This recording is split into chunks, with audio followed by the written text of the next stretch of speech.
ทักทายสบายดีทุกคนคลิปวิดีโอคลิปนี้มีอยู่ที่งานเทเวศเนาะ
กินก็ได้แต่ว่าถ้าเอาเกลือกินมันก็อันนั้นน่ะเนาะมันก็สิบ่ได้มีกลิ่นอีหยังฉะนั้นแล้วเราเอาเกลือนี่ดีที่สุดเนาะทุกคนมีก็เพิ่งคิดออกเนาะแบบก็เบิ่งคลิปนี่แหละเบิ่งกลับไปกลับมาแล้วก็มาคิดออกว่าเกลือที่เขาเจ้าใช้เฮ็ดหยังนะ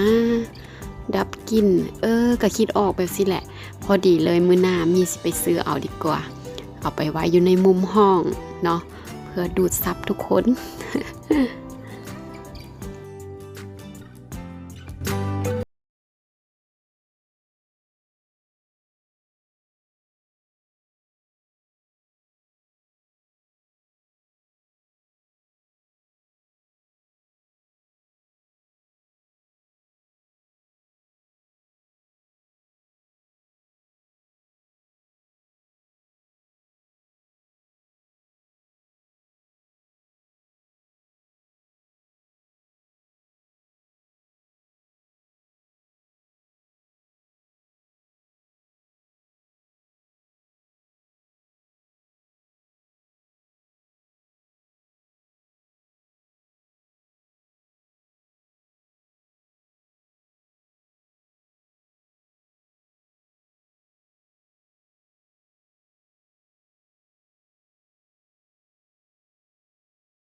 พ่อค้าเพิ่นก็ปิ้งไวแฮงเนาะทุกคนเนาะขนาด2เต่าเลยได้นี่นะทุกคนคือมีผู้ปิ้งอยู่ทางหลังแล้ว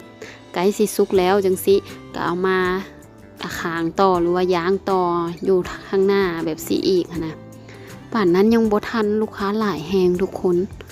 มีก็ลองเบิ่งจัก5ไม้ คิดเบิ่ง5ไม้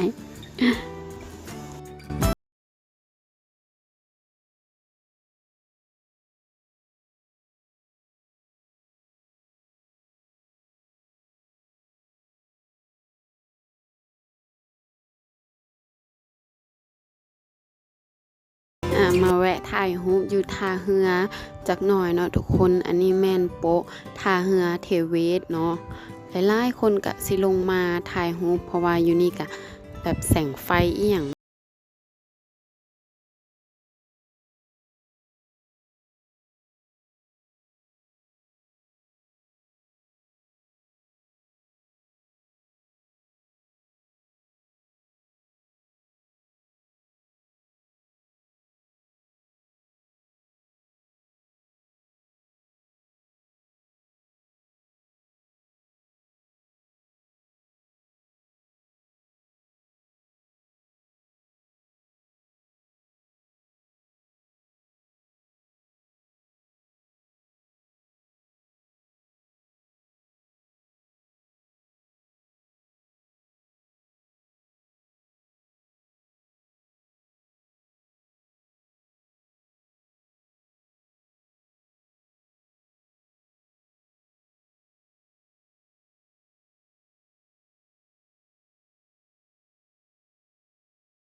สำหรับไผที่อยู่ใกล้ๆแบบสิน่ะเนาะอยากมาเที่ยวมาชมแล้วก็มาซิมของกินนี่หยังอยู่แถวๆนี้ก็